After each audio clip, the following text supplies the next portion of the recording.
Hello, and welcome to the PowerEgg X tutorial.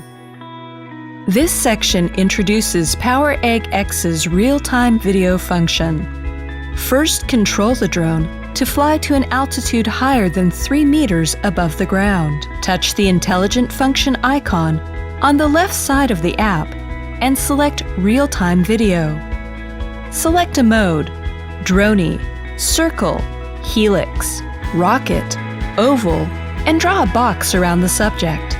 Touch Start, and the drone automatically follows the subject and starts to work.